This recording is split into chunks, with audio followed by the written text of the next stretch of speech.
إنما تنذر من اتبع الذكر وخشي الرحمن بالغيب فبشره بمغفرة وأجر كريم।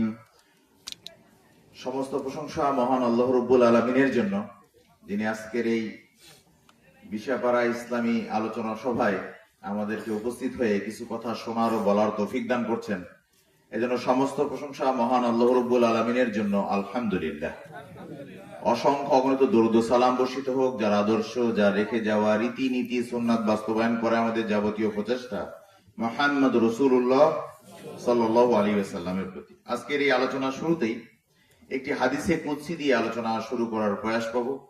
তাই আমি আপনাদের সকলের উদ্দেশ্যে বলবো যে এই হাদিসে কুদসিটা আমরা যেন মনে প্রাণে বিশ্বাস করি। আজকে আমাদের বিষয়টা এমন হয়ে গেছে, যেখানে সেখানে ওয়াজ মাহফিল হচ্ছে, কিন্তু আমরা আমাদের নসিহত গুলো, যে উপদেশগুলো গ্রহণ করা দরকার, সেগুলো কিন্তু আমরা নিচ্ছি না। মানে বিষয়টা অনেকটা গুরুত্বহীন হয়ে যাচ্ছে।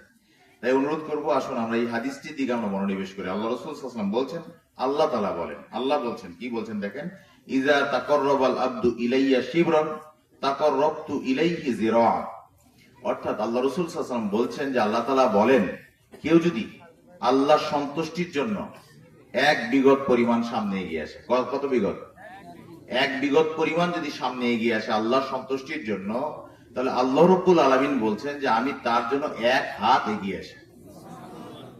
তাহলে এখন এই হাদিসটাকে যদি বিশ্বাস করে আমি যদি বলি, আপনারা কিন্তু অনেকে এদিক সেদিক আছেন, তাই আমি আপনাদেরকে উল্লেখ করে বলতে চাচ্ছি যে আল্লাহ রাব্বুল আলামিন বলছেন কেউ যদি এক হাত সামনে আসে, এক বিগত যদি সামনে আসে, তাহলে আল্লাহ তাআলা তার জন্য কত দূর এগিয়ে আসবেন? এক হাত পরিমাণ। এরপর আল্লাহ রাসূল বলছেন, ওয়াইজা তাকাররাবাল মিন্নি যিরাআন তাকাররাবতু মিন্নি বা'আন। অর্থাৎ কেউ যদি এক হাত পরিমাণ আল্লাহর দিকে এগিয়ে আসে, তাহলে আল্লাহ তাআলা তার জন্য দুই হাত পরিমাণ এগিয়ে আসবেন। সুবহানাল্লাহ। তাই আমি অনুরোধ করব আপনাদেরকে যে আপনারা আল্লাহর সন্তুষ্টির জন্য অনেকক্ষণ ধরে ধৈর্য ধরে এখানে ছিলেন, তাই আমি অনুরোধ করব যে আপনারা শেষ পর্যন্ত থাকবেন ইনশাআল্লাহ। এবং শেষ পর্যন্ত আল্লাহর সন্তুষ্টির জন্য আপনি যতক্ষণ থাকবেন, আল্লাহ আপনার জন্য তার চেয়ে দ্বিগুণ পরিমাণে এগিয়ে আসবেন ইনশাআল্লাহ। তো কাজে অনুরোধ করবো যে শেষ পর্যন্ত থাকবেন ইনশাআল্লাহ। আমিও বুঝতে পারছি যে আসলে এখন বর্তমানে আমাদের ধান কাটা সিজন যাচ্ছে, অনেকে আমরা ক্লান্ত। আমি নিজেও কিন্তু বলেছিলাম যে আমরা আলোচনাটা একটু সংক্ষেপ করি, কারণ এটাই আমার কাছে মনে হয়েছিল যেটা যুক্তিযুক্ত। কেন? কারণ আসলে মানুষকে ক্লান্ত মানে জোর করে ওয়াজ শোনানো কিন্তু এটা কিন্তু ইসলামের নীতি নয়। কারণ ক্লান্তি অবস্থায় দিনের কথা শোনাটা তখন ভারী মনে হয়, কিন্তু দিনের কথা তো ভারী মনে করে শোনা যাবে না। শোনা যাবে? তো আমি চেষ্টা করব অল্প সময়ে আমাদের কিছু নসিহামূলক কিছু কথা আমরা যেন নিয়ে যেতে পারি। আল্লাহ যেন আমাদের তৌফিক দান করেন। আমি শুরুতেই কিছু আলোচনা গুটিয়ে নিচ্ছি, নিয়ে আমি আপনাদেরকে একটি বিষয় স্মরণ করে দিতে যাচ্ছি। সেটা হচ্ছে যে আজকে সারা বাংলাদেশে বিভিন্ন জায়গায় ওয়াজ মাহফিল হচ্ছে, কিন্তু কোনো বড় বক্তাই, কোনো বড় আলেম, সারা পৃথিবীর সবচেয়ে যিনি বড় দায়ী, তিনিও মানুষকে সতর্ক করতে পারবে না যার মধ্যে দুটা গুণ নেই। কথাটা জানতে ইচ্ছে করছে না? যার মধ্যে দুটা গুণ নাই, এই সারা বাংলাদেশ সহ সারা পৃথিবীতে যত ওয়াজ নসিহত হচ্ছে, তারা কেউই মানুষকে সতর্ক করতে পারবে না যদি দুইটা গুণ না থাকে। আমি কিন্তু যে আয়াতটি পড়েছি না, সূরা ইয়াসিন আয়াত নাম্বার 11-তে আল্লাহ রাব্বুল আলামিন বলছেন, ইন্নামা তুনজিরু মান ইত্তাবা যিকরা ওয়া খাশিয়া আর-রাহমান বিল গায়ব। যে হে রাসূল, তুমি কেবল তাকেই সতর্ক করতে পারো। কাকে বলছেন? মুহাম্মদ রাসূলুল্লাহ সাল্লাল্লাহু আলাইহি ওয়াসাল্লামকে আল্লাহ রাব্বুল আলামিন বলছেন, হে রাসূল, হে নবী, তুমি কেবল তাকেই সতর্ক করতে পারো যে দয়াময় আল্লাহর উপদেশ মেনে চলে এবং দয়াময় আল্লাহকে না দেখে ভয় করে। তাহলে এই দুটো গুণ যার নাই, তাকে পৃথিবীর কোন বড় বক্তা, পৃথিবীর কোন বড় আলেম, পৃথিবীর কোন বড় দায়ী তাকে কি করতে পারবে না? সতর্ক করতে পারবে? আল্লাহ রাসূলই পারবে, আমি পারবো নাকি? বাংলাদেশের অন্য কোন দায়ী পারবে? দুটো বিষয় কি বললাম, একটা হচ্ছে যে উপদেশ মেনে চলে, আর দুই, দয়াময় আল্লাহকে না দেখে কি করে? ভয় করে। এই দুটো গুণ আমরা নিয়ে যেন আজকের এই বাকি যে আলোচনা আমি করবো, এই আলোচনা যেন আমরা শুনতে পারি। আল্লাহ যেন আমাদের সেই তৌফিক দান করে না। আমি শুরুতে আমি একটি বিষয় আপনাদেরকে বলতে চাইবো, তা হলো যে আসলে আজকে যে ঘটনাটা ঘটেছে, বিশেষ করে আজকে 10:40 আনুমানিক 10:40 একটি ভূমিকম্প হয়েছে, তাই না? বাংলাদেশ সহ বাংলাদেশের বিভিন্ন এলাকায় এই ভূমিকম্পটা অনুভূত হয়েছে। এই ভূমিকম্প সম্পর্কেই আল্লাহ রাব্বুল আলামিন কিন্তু আমাদেরকে একটি মেসেজ আগেই দিয়ে রাখছেন পবিত্র কোরআনে, যে একটা ভূমিকম্প কিন্তু আসবে, পৃথিবী কিন্তু প্রকম্পিত হবে। সেটাই আল্লাহ রাব্বুল আলামিন বলছেন ইজা ইজা জুলজিলাতিল আরদু জিলজালাহা, যখন এই জমিনকে যখন প্রকম্পিত করা হবে, প্রচন্ড ভাবে যখন প্রকম্পিত করা হবে, তখন জমিন কি করবে দেখেন, ওয়া আখরাজাতিল আরদু আথকালাহা, তখন জমিন তার বোঝা বের করে দেবে। বোঝা বের করবে মানে কি, জমিনের উপর এখন আমরা আছি, আরো কত কি আমরা করছি, সবকিছু জমিন কি করে দিবে, বের করে দিবে। তখন মানুষের বিষয়ে আল্লাহ রাব্বুল আলামিন বলেন ওয়াকালাল ইনসানু মা লাহা, তখন মানুষ বলবে যে কি আশ্চর্য, এটা কি হচ্ছে। আজকের পরিস্থিতি কি তাই নয়? আজকের পরিস্থিতি আপনি যদি সারা বাংলাদেশের প্রেক্ষাপট দেখেন, আমরা কিছু ভিডিও ফুটেজ দেখলাম, তাতে আমরাও এটা সাক্ষী দিচ্ছি যে পরিস্থিতি এমনই যে লোকজন বলছে হ্যাঁ কি হচ্ছে, এটা এমন তো ছিল না পৃথিবী, এমন হচ্ছে কেন। কাজেই এই আয়াতের শেষের দুটো আয়াত কিন্তু আমাদের জন্য শিক্ষণীয়। এখানে আল্লাহ রাব্বুল আলামিন বলছেন ফামান ইয়ামাল মিসকালা যারাতিন খায়রান ইয়ারা ওয়া মান ইয়ামাল মিসকালা যারাতিন শাররান ইয়ারা। মূলত এইটাই হচ্ছে শিক্ষা, যে আল্লাহ রাব্বুল আলামিন আমাদেরকে জানিয়ে দিচ্ছেন কেউ যদি অতি ক্ষুদ্র পরিমাণ কোন সৎ কর্ম করে, সেটাও কাল কিয়ামতের মাঠে তাকে দেখানো হবে। আবার কেউ যদি অতি ক্ষুদ্র পরিমাণ কোন খারাপ কর্ম করে, সেটাও কাল কিয়ামতের মাঠে তাকে দেখানো হবে। এখন এই সূরা জিলজালের এই শিক্ষা থেকে আমরা যদি শিক্ষা নিয়ে চলে যেতে পারি, আমার মনে হয় আমাদের আলোচনার একটা মূল মেসেজ কিন্তু এখানেও রয়ে গেছে, যে মানুষ প্রত্যেকটা কর্ম যদি করে, এটা কাল কিয়ামতের মাঠে দেখানো হবে। এখন আমি আপনাদেরকে যদি একটি বিষয় স্মরণ করে দিতে চাই, যে আসলে আজকে আমরা এই ক্ষুদ্র থেকে ক্ষুদ্র পরিমাণ ভালো কাজ করতে পারছি না কেন? দ্বন্দ্বটা কে বাধায় বলেন? শয়তান নয় কি? শয়তানই কিন্তু আমাদেরকে এই কাজগুলো থেকে দূরে রাখে। যারই ফলশ্রুতিতে আমি বলবো যে আজকে সারা বাংলাদেশে অসংখ্য জায়গায় সাংস্কৃতিক অনুষ্ঠানের নামে নোংরামি, এমনকি বিনোদনের নামে যে নষ্টামি করা হচ্ছে, তার চাইতে এই ধরনের আয়োজন বহুগুণে ভালো বলে আমরা মনে করি। এবং আমরা এটাও মনে করি এই ধরনের আয়োজনগুলো যত বেশি হবে, ততই বেশি সমাজের লোকজন সঠিক বিষয়গুলো জানতে পারে। কারণ এখানে একটা বিষয় আল্লাহ রাব্বুল আলামিন বলছেন সূরা বাকারা 42 নম্বর আয়াতে, আল্লাহ রাব্বুল আলামিন বলেছেন ওয়ালা তালবিসুল হাক্কা বিল বাতিল ওয়া তাকতুমুল হাক্কা ওয়া আনতুম তা'লামুন। আল্লাহ রাব্বুল আলামিন সূরা বাকারার 42 নম্বর আয়াতে বলছেন যে তোমরা সত্যকে মিথ্যার সাথে কি করো না, মিশ্রিত করো না, এবং জেনে শুনে সত্য কি করো না, গোপন করো না। আজকে আমি আপনাদের এই আয়োজনে একটি বিষয় বলে দিতে চাই। আজকে সারা বাংলাদেশে অসংখ্য জায়গায় ওয়াজ মাহফিল হচ্ছে, সেখানে যেমন ভালো হয় আবার খারাপ হয়। মানে বক্তা, এক শ্রেণীর বক্তা আছে যে এক ভালো কথা বলে দেয়, আরেক শ্রেণীর বক্তা এসে আবার শিরিক বিদআত সব শিখিয়ে দেয়। তাহলে ওই ধরনের মাহফিলের চেয়ে আজকে আলহামদুলিল্লাহ আমরা সাক্ষী দিতে পারি এই ক্ষেত্রে যে আলহামদুলিল্লাহ আমরা কিন্তু আজকে পবিত্র কোরআন এবং সহিহ হাদিসের আলোকে আপনাদের সামনে কিছু আলোচনা করার প্রয়াস পাচ্ছি। এই যে বিশুদ্ধ বিষয়টা, সত্যকে মিথ্যার সাথে মিশ্রিত না করা, এই বিষয়টা এই আয়াতের উপরে যে আমাদের আমলটা হচ্ছে, আল্লাহ তাআলা যেন আমাদের আমৃত্যু এই বিশাপাড়া গ্রামে যতবার মাহফিল হবে ততবার যেন বিশুদ্ধ লোকদের বক্তব্যই যেন মানুষকে শোনার তৌফিক দান করে। এটা কি গুরুত্ব আছে কি নাই? মনে রাখবেন, ইসলাম এমন একটা বিষয় যে আপনি যেমন আমরা কি করি, আমরা নরমালি অনেক যদি পানি থাকে, ধরেন এক বালতি পানি, আর তাতে যদি আপনি একটু যদি প্রস্রাব যদি মিশাই দেন, ওই এক বালতি পানির কিন্তু কোনো মূল্যই আছে। ইসলাম ঠিক এরকম, কিন্তু পিউরিটিতে বিশ্বাস করে, যে একবার নির্ভেজাল সেটা বিশ্বাস করে। তো কাজে আপনাদেরকে যে আমরা নির্ভেজাল যে কথাগুলো বলতে চাচ্ছি, সেই কথাগুলো আপনারা শুনে সতর্কতার সাথে আপনারা উপদেশগুলো গ্রহণ করবেন এবং দয়াময় আল্লাহকে না দেখে পালন করার চেষ্টা করবেন। করবে তো নাকি ইনশাআল্লাহ? এবার আমরা আপনাদেরকে একটি মেসেজ দেওয়ার চেষ্টা করব। তা হলো যে আজকে আমাদের একটা বিষয় জানার দরকার। আমরা সৃষ্টির শুরুতে একটু চলে যাব। যখন আল্লাহ রাব্বুল আলামিন মানুষকে সৃষ্টি করেছিলেন, মানে আদম আলাইহিস সালামকে, কি জন্য সৃষ্টি করেছিলেন? জান্নাতের জন্য, ঠিক না? যে জান্নাতেই থাকবে। এই জান্নাত থেকে বের করছিলেন কে? বলেন কে? নাম কি? এই ইবলিস যে বের করলেন, ইবলিসের একটা বক্তব্য শুনবেন না?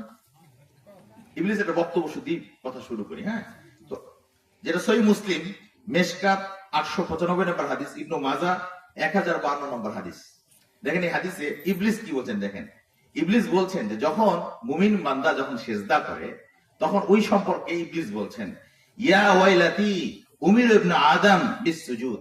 যখন আদম সন্তানকে যখন সিজদার জন্য নির্দেশ দেওয়া হলো, আদম সন্তানকে যখন সিজদার নির্দেশ দেওয়া হলো, ফাসাজাদা ফালাহুল জান্নাহ, তখন আদম সন্তান সিজদা করলো আর জান্নাতে চলে গেল। সুবহানাল্লাহ। তাহলে এটা বোঝা যাচ্ছে কিনা? আদম সন্তান সিজদা করলো আর কোথায় চলে গেল? জান্নাতে চলে গেল। এবার উনি বলছেন নিজের ব্যাপারে, উমিরতু বিসসুজুদি, আর আমাকেও সেজদার নির্দেশ দেওয়া হয়েছিল। আদমকেও সেজদার নির্দেশ দেওয়া হয়নি, কিন্তু আদম কি করছিলেন? আদম সম্পর্কে বলছেন আবাইতু ফাইলান নার, আর আমি সেটা অবাধ্যতা করেছিলাম এবং কোথায় গেছিলাম? আমি জাহান্নামে যাব এই অবাধ্যতা করার কারণে। তাহলে এখান থেকে বোঝা গেল যে ইবলিস শয়তানের টার্গেট কোনটা? মুমিন বান্দার সেজদা। আর সেজদা মুমিন বান্দা কখন করে? বলেন কখন করে? সেজদা মুমিন বান্দা করে সালাতে, ঠিক না? এবার আমরা দেখেন আপনাদেরকে একটা চাঞ্চল্যকর তথ্য দিয়ে যাই। আজকে হয়তো বাংলাদেশে অনেক মাহফিল হচ্ছে, কিন্তু এই তথ্য কেউ হয়তো নাও দিতে পারে। তা আমি আপনাদের জন্য নোট করে নিয়ে আসছি, একটু বোঝার চেষ্টা করি শয়তান আমাদেরকে কি নির্দেশ দেয় এই বিষয়টা জানার চেষ্টা করি।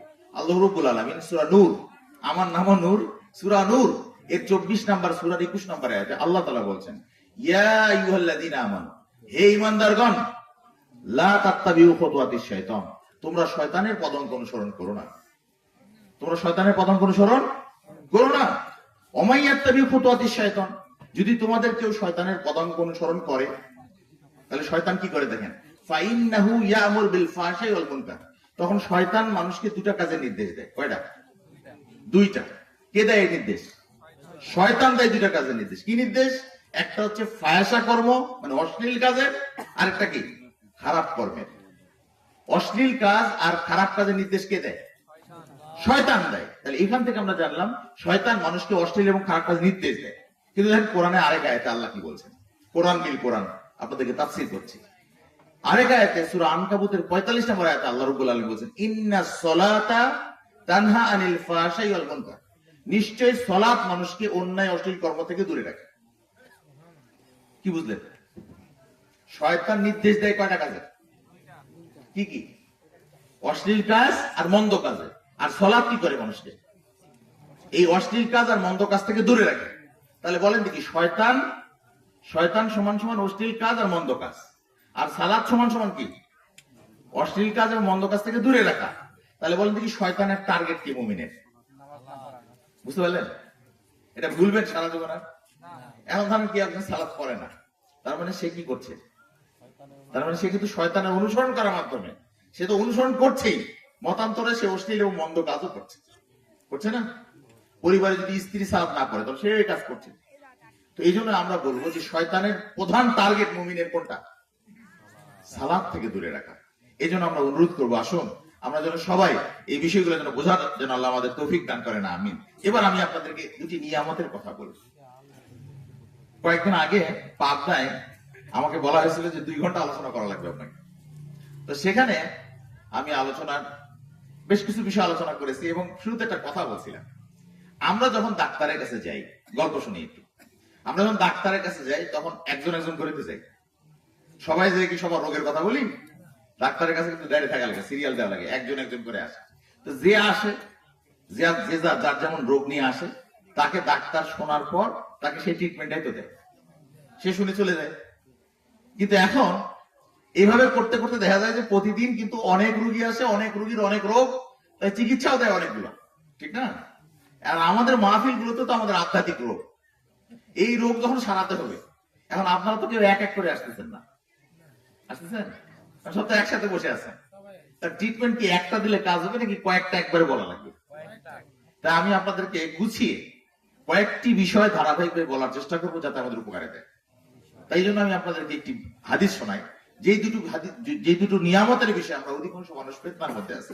রাসূলুল্লাহ সাল্লাল্লাহু আলাইহি ওয়াসাল্লাম বলছেন, যেটা বুখারী 4612 নম্বর হাদিস, নি'মাতানি মাগবুনুন ফীহিমা কাসীরুম মিনান নাস আস-সিহহাতু ওয়াল ফারাগ। দুটো নিয়ামত আছে, যে দুটো নিয়ামতের ধোঁকায় অধিকাংশ মানুষ পতিত। সেই দুটো নিয়ামত জানতে চান নাকি? একটা হচ্ছে সুস্থতা, আর একটা হচ্ছে অবসর সময়। একটা কি? একটা সুস্থতা, আর একটা অবসর সময়। এই দুটো নিয়ামতের ফিতনায় আজকে কিন্তু অধিকাংশ মানুষ আমরা পড়ে গেছি। সুস্থতার নিয়ামতের মধ্যে পড়ে গেছি, মানে যেটা আমরা ধোকায় পড়ে গেছি। সুস্থ থেকে আমরা ইবাদত বন্দী করছি না, অবসর থেকে আমরা ইবাদত বন্দী করছি না। তাই আমাদের এই পর্দার আড়ালে যে সমস্ত মা বোন আছে এবং আমার সামনে আপনারা যারা আছেন, আপনাদের উদ্দেশ্যে একটি গল্প শোনাই। আমি ঢাকাতে যখন খুতবা দিতাম 2017, 18, 19 সাল, ওই সময়ের একটা ঘটনা বলতেছি। তো বিকেএসপির পাশে আমি একটা মসজিদে খুতবা দিতাম। তো সেখানে একদিন খুতবাতে আমি বেরোচ্ছি, তো আমি আমাদের অফিসে যাব, হঠাৎ দেখছি যে একটা খুব দামি গাড়ি দাঁড়িয়ে আছে। তো আমাদের যে অফিসের ছেলেগুলো তাদেরকে বললাম এটা কার গাড়ি? তো উনি বললেন একজন বয়স্ক মহিলা, উনি আপনার সাথে দেখা করবেন বলে উনি দাঁড়িয়ে আছে। তো তখন আমারও কৌতূহল জাগলো যে এত বয়স্ক মহিলা আমাকে আবার কি বলতে চাচ্ছে। তো তখন উনি আমাকে খুতবার একটি বিষয় বলেছিলেন, যেটা আমি নিজেও আশ্চর্য হয়ে গেছি যে আমি যখন বলেছিলাম কথাগুলো তখন কিন্তু আমি এই সেন্সে বলি নেই, কিন্তু উনি সেটা রিসিভ করছিলেন ওনার ভাষায়, ওনার জীবনের অধ্যায়। তাই আপনাদেরকে একটা বলি, দেখি আপনাদের অধ্যায়ে কিছু পরিবর্তন আসে কিনা। বলবো? তাহলে বলি ইনশাআল্লাহ। এবার একটু শোনার চেষ্টা করেন মনোযোগ দিয়ে, সবাই সবাই ইনশাআল্লাহ। ঘটনাটা ছিল এই, আল্লাহ রাব্বুল আলামিন বলছেন যে ফাইজা ফারাগতা ফানসাব ওয়া ইলা রাব্বিকা ফারগাব, যখনই তুমি অবসর প্রাপ্ত হবে তখনই তুমি তোমার রবের ইবাদতে কি করবে? মনোনিবেশ করবে। তো এই আয়াতের আলোকে আমি বলেছিলাম যে আসলে আমরা আমাদের অবসর সময়গুলোকে কাজে লাগাই না। নরমালি কি করি দেখেন, আমি ওখানে বলছিলাম যে পুরুষদের উদ্দেশ্যে বলছিলাম যে আজকে আপনারা বিশাপাড়া এলাকা মানুষ যারা আছেন, ধরেন হিলি বাজারে যাবেন, অনেক সময় অটোতে, ভ্যানে বা পায়ে হেঁটে যাওয়ার সময় একাই থাকেন না? একাই থাকেন কিনা? সাইকেল চালিয়ে যাচ্ছেন, মোটরসাইকেল নিয়ে যাচ্ছেন, অনেক সময় একাই আছেন। রাস্তা দেখতেছেন আর যাচ্ছেন, দেখছেন একটা অটো চলে গেল আপনাকে ক্রস করে, একটা সাইকেল চলে গেল ক্রস করে, এরপর দেখছেন একটা জমি খুব সুন্দর ধান হয়েছে, এরপর দেখছেন একটা গাছ, গাছের মধ্যে খুব ভালো আম ইত্যাদি দেখতেছেন আর যাচ্ছেন। এতে কি আপনার কোনো নেকি হবে? দেখে যাচ্ছেন তো, কিন্তু নেকি তো হবে না।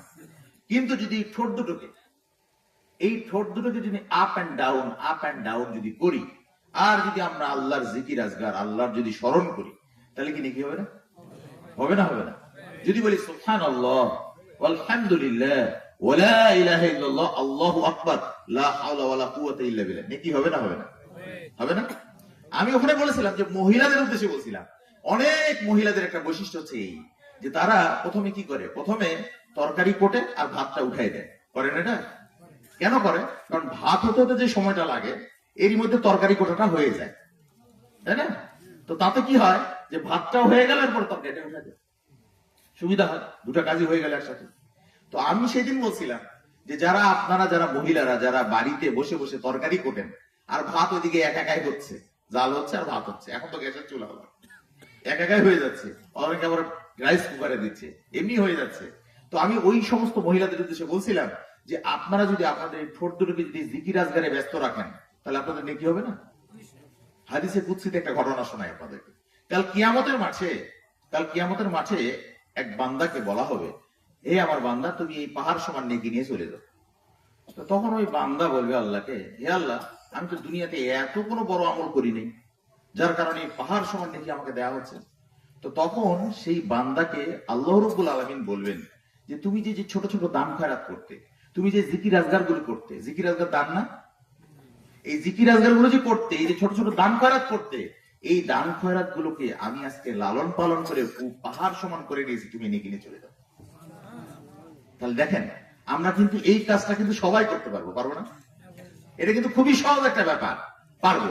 ওই মহিলা, যেই মহিলা বয়স্ক মহিলা, উনি দামি একটা গাড়ি থেকে আমার জন্য অপেক্ষা করছেন বসে, উনি আমাকে সেই দিন ওই পাশ থেকে আমাকে বলছেন যে আমি আপনার আজকে খুতবাটা শুনেছি, তো আমি আপনাকে একটা কমপ্লিমেন্ট দেওয়ার জন্যই মূলত আপনার সাথে দেখা করার ইচ্ছে। সেটা হচ্ছে যে আপনি যে যে কথাটা বললেন যে রান্না করার সময়, অবসর সময়, এই সামান্য সময়টুকু আমরা যদি আল্লাহর স্মরণে যদি অতিবাহিত করতে পারি, তাহলে অবশ্যই অবশ্যই এইটা কল্যাণকর হচ্ছে, এটা আমার নেকির একটা মাধ্যম হচ্ছে।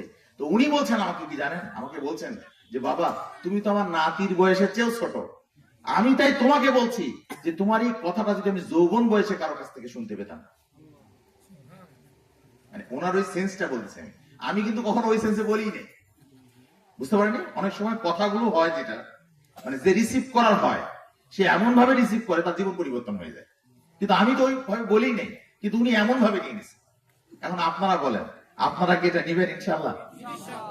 আর আপনাদের মধ্যে অনেক যুবক ভাই তো এই সময় জানতে পারলেন, মানে অনেকে বয়স্ক যারা জানতে পারলেন তারা হয়তো ওনার মতোই, কিন্তু যারা যুবক বয়সে জানলেন, যে সমস্ত যুবতী মহিলা আমাদের জানলেন এই কথাটা, তারা কি আমল করতে পারবো না ইনশাআল্লাহ?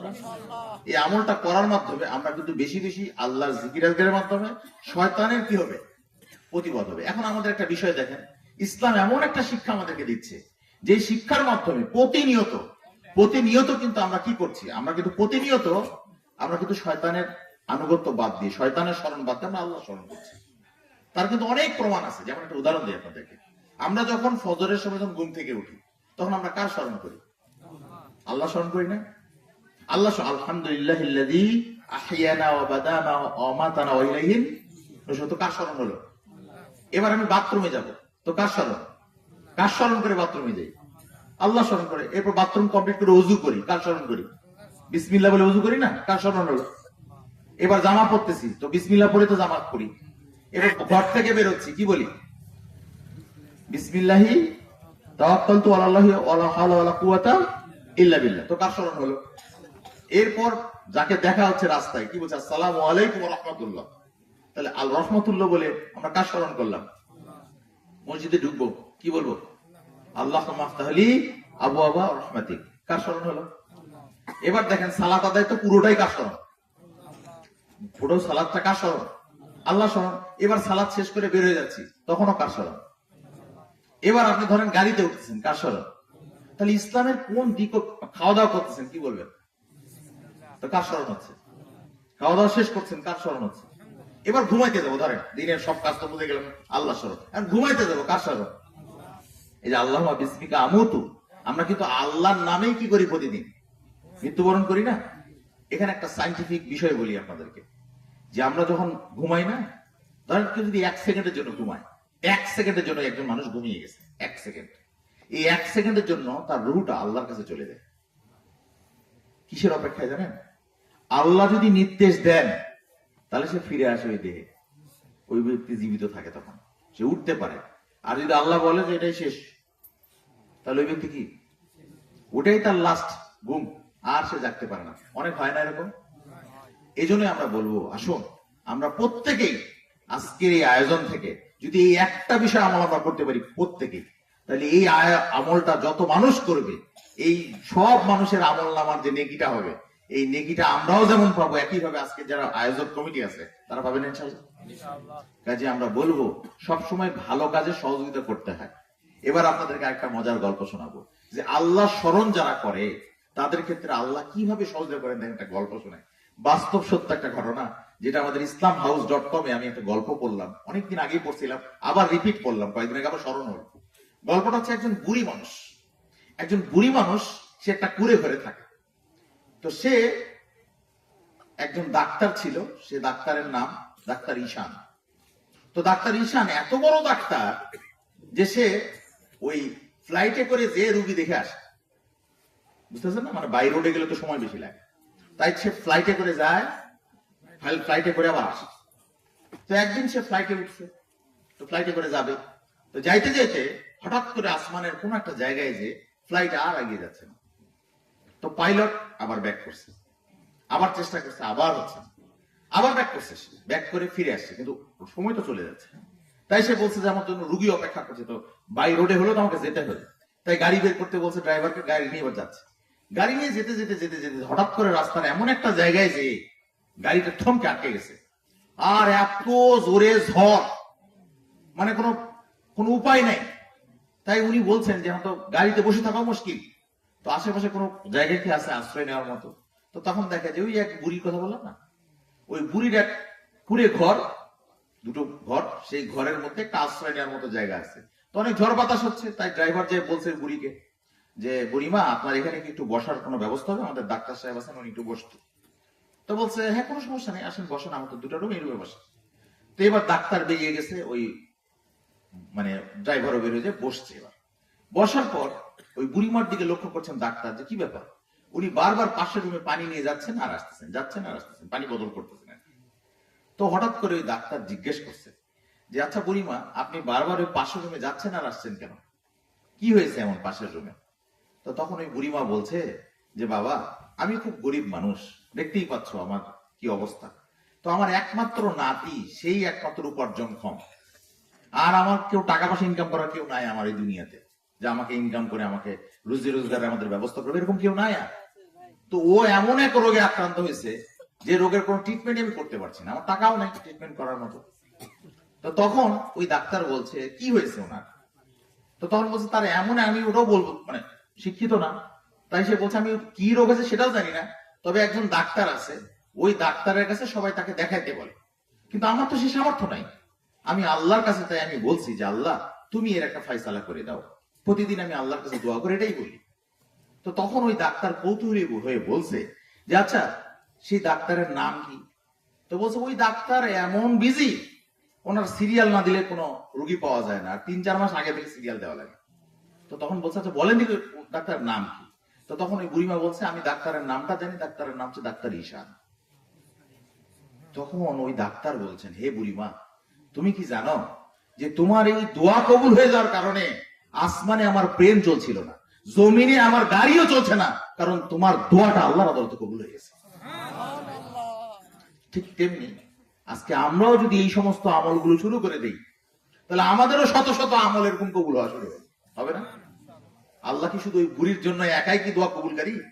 আল্লাহ কি আমাদের ডাক শুনবে না? ও তো উনি আস্তাজিবুল লাকুম, আল্লাহ বলছেন তোমরা আমাকে ডাক, আমি তোমার ডাকে সাড়া দেবো। তো কাজে আসুন না আমরা বেশি বেশি আল্লাহর ডাকে সাড়া দিই, সাড়া দেওয়ার মাধ্যমে নিজের জীবনটাকে সুন্দর করি, নিজেদের যে চাওয়া পাওয়া গুলো আছে সেগুলো আমরা আল্লাহর কাছে চেয়ে নিই। আল্লাহ তাআলা আমাদেরকে এইভাবেই আল্লাহর বেশি বেশি স্মরণ করার তৌফিক দান করুক, আমিন।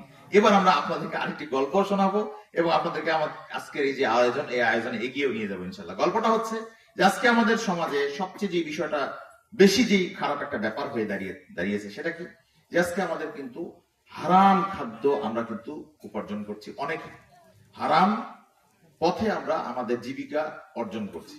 তাদের উদ্দেশ্যে একটি গল্প আছে চমৎকার, একটা গল্প বলবো ইনশাল্লাহ চমৎকার, এবং তাদের উদ্দেশ্যে একটু কোরআন আছে কথাও বলে নিই। আল্লাহ রাসূল সাল্লাল্লাহু আলাইহি ওয়াসাল্লাম বলছেন লা ইয়াদখুলুল জান্নাতা জাসাদুন গুযিয়া বিল হারাম, ওই দেহ কখনোই জান্নাতে যাবে না যেই দেহ হারাম খাদ্য দ্বারা পরিপুষ্ট হয়েছে।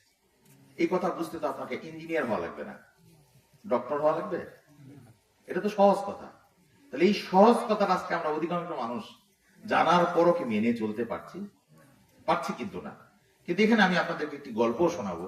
গল্পটা হচ্ছে মহসিন জব্বার, একজন বিখ্যাত আমাদের একজন আলেম, তার একটা গল্পের, উনি একটা বইয়ে একটা চমৎকার পূর্ববর্তী একজন আলেমের এক ছাত্রের মানে একজন ওস্তাদ এবং এক শাগরেদের এক গল্প একটা তুলে ধরছেন।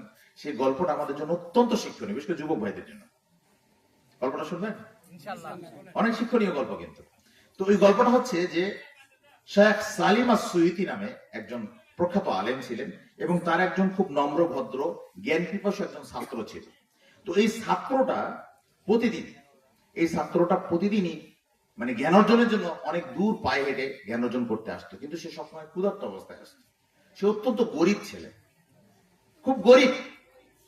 একদিন সে ওস্তাদের কাছে দার্সে মনোযোগ দিতেই পারছে না, মানে এতই ক্ষুধার্ত সে আর মনোযোগই দিতে পারছে না। তাই সে ভাবছে যে আজকে তো আমাকে কিছু না কিছু খেতেই হবে, এখন তো আমার চলতেই পারছি না, আমি খুব ক্ষুধার্ত। কিন্তু লজ্জায় ছেলেটা আবার এতটা আত্মমর্যাদা বোধ তার এত বেশি, সে বলতেও পারছে না যে আমার ক্ষুধা লাগছে, ওস্তাদ আমাকে কিছু খাবার দেয়। তাই সে ভাবছে আমি দেখি বাইরে যাই, যদি কোনো খাবার টাবার কোনো জায়গা থেকে ম্যানেজ করতে পারি। তো বাইরে যেয়ে দেখে কোনো জায়গায় খাবার নাই। তো হঠাৎ একটা বাড়ি দেখতে পেয়েছে, তো দেখে যে বাড়িতে কেউ নেই। তো ভাবছে যে বাড়িতে কিছু খাবার টাবার থাকতে পারে, ওটাই খাই। তো বাড়িতে গেছে, ঢোকার পর এবার খাবারের জন্য ওই পাত্রে এবার হাত ঢুকিয়ে দিছে ওই ছাত্র। হাত ঢুকিয়ে দেওয়ার পর যখন সে খাইতে যাবে খাবারটা, তখন হঠাৎ করে তার এই হাদিসটার কথা মনে পড়ছে যে লা ইয়াদখুলুল জান্নাতা জাসাদু গুযিয়া বিল হারাম, ওই দেহ তো জান্নাতে যাবে না যে দেহকে মানুষ হারাম খাদ্য দিয়ে পরিপুষ্ট করেছে। এই রান্নাটা অবশ্যই কোন একজন সম্মানিত হয়তো ব্যক্তির জন্য রান্না করা হয়েছে, তো আমি তো সেই ব্যক্তি নই, তো আমি হারাম খাবারটা খাবো।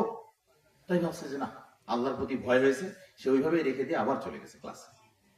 এবার ক্লাসে তো মনোযোগ বসছে না, তাই সে দূরে আছে আর ওস্তাদ একটু দূরে। তো ওস্তাদকে সে লক্ষ্য করছে যে একজন মহিলা আর একজন বয়স্ক লোক কথা বলছে ওস্তাদের সাথে কি জানি। অনেকক্ষণ কথা শেষ হওয়ার পর এবার ওই ওস্তাদ এবার ওই ছাত্রের কাছে এসে বলছে যে আচ্ছা তুমি তো বিয়ে শাদী করনি তাই না? ওই ছাত্রকে বলছে হ্যাঁ আমি তো বিয়ে করিনি।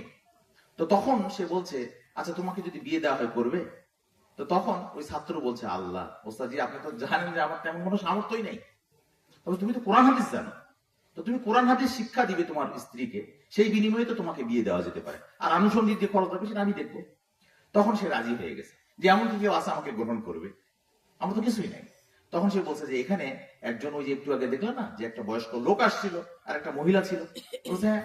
তো ওই মহিলাটা স্বামী মারা গেছে, তার ইদ্যত পূর্ণ হয়ে গেছে, এখন তার একজন সাহারা দেওয়ার জন্য, পাহারা দেওয়ার জন্য তার একজন প্রয়োজন। তো এটা স্বামীর চেয়ে তার কে ভালো হয়? স্বামীর চেয়ে একটা মহিলার ভালো পাহারাদার কি হয়? তো তাই বলছে যে তাই সে বিবাহের জন্য আসছে, যে কোনো ভালো ছাত্র যদি থাকে ওই স্ত্রীকে যদি গ্রহণ করতে, মানে ওই মহিলাকে যদি গ্রহণ করতে চায় তাকে দেশে বিয়ে দেবে। তখন সে বলছে ঠিক আছে আমি তাহলে রাজি আছি, যদি তার কোনো আপত্তি না থাকে। হ্যাঁ, এবার মহিলার মতামত নেওয়া হলো, হ্যাঁ ছেলে যেহেতু ভদ্র, নম্র, আত্মমর্যাদা বোধ আছে তার, এই জন্য সে রাজি হয়ে গেল, বিয়ে হয়ে গেছে। ঘটনাটা ইন্টারেস্টিং কোথায় জানেন? শেষে এবার ওই ছেলে আর ওই মহিলা এবার যাচ্ছে বাড়িতে। ওই মহিলার কিন্তু বাড়িও আছে, ওই মহিলার সম্পদ আছে, কিন্তু এর তো কিছুই নাই। এবার যখন বাড়িতে যাচ্ছে, তো বাড়িতে যাওয়ার সময় দেখে যে একটু আগে ও যে বাড়িতে ঢুকছিল, ঢুকে যে খাইতে গেছিল, সেই বাড়িতে এটা এর বাড়ি, আর এই বাড়িতে ঢুকছে কেন আমার স্ত্রী? তো তখন কৌতূহল হয়ে বলছে এটাই কি তোমার বাড়ি? তো বলছে এটাই তো আমার বাড়ি। তো তখন তো ওই লজ্জায় পড়ে গেছে যে হায় হায়, এই বাড়িতে তো আমি ঢুকছিলাম খাবার খাওয়ার জন্য। তখন সে লজ্জায় পড়ে গেছে, যদিও ঘরের মধ্যেই বসে আছে। এখন স্ত্রী বলছে যে আপনার জন্য তো খাবারের ব্যবস্থা করি। এখন ও তো বলছে আমি তো সে খাবারে হাত দিয়ে আসছি, এখন আমি কিভাবে বলি তুমি জান? তাই সে বলতেও পারছে না। কিন্তু তার স্ত্রী বলছে যে চেহারা দেখে মনে হচ্ছে সে ক্ষুধার্ত, ক্ষুধার্ত চেহারা কিন্তু মলিন লাগে, তাই না? তো তাই সেই মহিলা বলছে যে আমি তো খাবারের ব্যবস্থা করি। তো খাবার ব্যবস্থা করতে যে সে দেখে যে হাতে কে জানি দিয়ে চলে গেছে। তাই সে খাবার না নিয়ে এসে আবার স্বামীর কাছে এসে বলছে যে কেমন একটা বিষয় হয়ে গেল, কোনোদিন তো এমন হয়নি আমাদের বাসায়। আজকে দেখছি যে আমাদের বাড়িতে কেউ একজন ঢুকছে, ঢোকার পরে আমাদের খাবারেও হাত দিয়েছে, কিন্তু আবার খাবার খায়ও নি, চলে গেছে ওইভাবে। তখন সেই স্বামী খুব লজ্জায় পড়ে গেছে, বলছে ওই স্ত্রীকে বলছে দেখো স্ত্রী, তুমি কি জানো? তুমি হয়তো জানো না, কিন্তু যেই ব্যক্তির কথা তুমি বলছো যে কোনো একজন আসছিল এসে হাত দিয়েছিল কিন্তু খায়নি, সেই ব্যক্তিটা কিন্তু আমি ক্ষুধার্ত ছিলাম। যে ক্ষুধার্তর কারণে আমি তোমার বাসায় এসে এই খাবার থেকে আমি খাওয়ার চেষ্টা করছিলাম, কিন্তু পরে আল্লাহর ভয়ে আমি আর খাইনি। তখন ওই মহিলার জবাবটা কিন্তু আমাদের জন্য শিক্ষণীয়। তখন ওই মহিলা চমৎকার, ওই স্ত্রী চমৎকার একটা কথা বলেছিলেন, যে কথাটা আমাদের সবাই আজকে যদি নিয়ে যেতে পারি আমাদের হালাল রুজি অর্জনের জন্য, এটা অনেক বড় একটা শিক্ষা হতে পারে আমাদের। তখন ওই মহিলা বলছে দেখো হে আমার স্বামী, তুমি আল্লাহর ভয়ে এই হারাম খাদ্য তুমি খাও নেই, তাই আল্লাহ খুশি হয়ে ওই খাদ্য তোমার জন্য হালাল করে দিচ্ছে, ওই বাড়িও তোমার করে দিচ্ছে, ওই বাড়ির যে মহিলা ছিল তাকেও তোমার স্ত্রী বানিয়েছে। কাজে আজকে আমরা বলবো, আমরা যদি একটু সামান্য হারাম পরিত্যাগ করতে পারি, সমস্ত হারাম যদি পরিত্যাগ করতে পারি, আল্লাহ তাআলা আমাদেরকেও ওই সমস্ত যা আমি চাচ্ছিলাম হারাম পথ অর্জন করতে, তার চেয়ে তো বহুগুণ বেশি দান করবেন ইনশাআল্লাহ। শুধু আমাদেরকে সে ত্যাগ করতে হবে।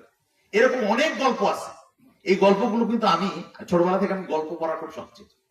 তো এখন তো হাইলাইট হওয়ার পর এখন ওই বিশুদ্ধ গল্পগুলো জানার চেষ্টা করি, কারণ আগে তো যেগুলো জানতাম ওগুলো তো সব কিচ্ছা কাহিনীর গল্প। তাই এখন বিশুদ্ধ গল্পগুলো মানুষের সামনে কিছু বলার মাধ্যমে কিছু অনুপ্রেরণা দেওয়ার চেষ্টা করছি। আমরা একটু দোয়া পড়ি কিন্তু প্রতিদিন, সকালবেলা পড়ি, সালাতের পর পড়ি। সেটা কি? আল্লাহুম্মা ফিনি বিহালালিকা আন হারামিকা ওয়া আগনিনি ফাজলিকা বিআম্মান সিওয়াক। এর মানে কি? হে আল্লাহ, আপনি আমাকে হালাল দিয়ে আমার জন্য হারাম নয়, আমার জন্য হালাল দ্বারাই কি করুন? যথেষ্ট করুন, এবং অন্যদের অমুখাপেক্ষী করুন। দেখেন আজকে এই গল্পটা থেকে আমরা শিক্ষা নিতে পারি না ইনশাআল্লাহ? আমরা কি পারবো আমরা যাবতীয় হারাম পরিত্যাগ করে হালাল রুজি রোজগার করার জন্য চেষ্টা করতে পারবো না ইনশাআল্লাহ? আল্লাহ তাআলা আমাদের সবাইকে বোঝার তৌফিক দান করুক। আমি কিন্তু দুটো বিষয় মেসেজ দিলাম। একটা কি বলেছি প্রথমে? সালাত আর শয়তান। শয়তান কি করে? অশ্লীল আর মন্দ কর্ম করিয়ে নেয়, আর সালাত কি করে? বিরত রাখে। তাহলে শয়তানের টার্গেট কোনটা? সালাত, তাই না? এই সালাত সম্পর্কে একটি ফজিলতের বিষয় তো না বললেই না। ওই যে মেরাজের যে ঘটনা, মেরাজের ঘটনাটা খেয়াল করেন। মেরাজের ঘটনাটা কি ছিল? মুহাম্মদ রাসূলুল্লাহ সাল্লাল্লাহু আলাইহি সাল্লাম খুব মন খারাপ তার ছিল, তার খুব বিচলিত হয়ে গেছিলেন দুইজনকে হারানোর পর। দুইজন তার প্রিয় মানুষ, একজন তার স্ত্রী খাদিজা, আরেকজনকে তার চাচা আবু তালিব। এই দুইজনকে হারানোর পর স্বাভাবিক কষ্ট তো লাগবে, যে আর যার মারা যায় সেই বুঝে। তো এবার সে খুব মন খারাপ অবস্থায় যখন ছিল, তখন আল্লাহ রাব্বুল আলামিন তাকে মেহমান করে আসমানে নিয়ে গেলেন। নিয়ে যাওয়ার পর আপনারা জানেন কত ওয়াক্ত সালাত ফরজ করা হয়েছিল? 50 ওয়াক্ত সালাত। মুসা আলাইহিস সালাম বলেছিল তোমার উম্মত পড়বে না, তুমি যাও ফিরে নিয়ে আসো তাদেরকে। এরপর তো আল্লাহ রাসূল সাল্লাল্লাহু আলাইহি ওয়াসাল্লাম বারবার গিয়ে কত ওয়াক্ত সালাত ফরজ করলেন। তখন মুসা আলাইহিস সালাম কি বলছিল? 5 ওয়াক্ত পড়বে না। কথা কি ঠিক তো বলছিল নাকি? নবী তো, এটা বুঝছেন তো, তাই না? যে কোন জাতির কাছে তুমি যাচ্ছ, তো আমি আসছি না ওদের কাছ থেকে, আমি জানি তোরা কেমন। তখন আল্লাহ রাসূল আর জাননি কেন জানেন? লজ্জায় যাননি, আরেকটা কারণে জানি, কারণ এবার শেষে আল্লাহ রসুলকে আল্লাহ তাআলা একটি কথা বলে দিয়ে গেছিলেন যে, হে মুহাম্মদ, তোমার রিকোয়েস্টের কারণে আমি 5 ওয়াক্ত সালাত তো ফরজ করে দিলাম, কিন্তু তুমি তোমার উম্মতকে জানিয়ে দিও, ওরা যদি 5 ওয়াক্ত সালাত যথাযথ আদায় করে তো আমি আল্লাহ তাদেরকে 50 ওয়াক্ত নেকি দান করব।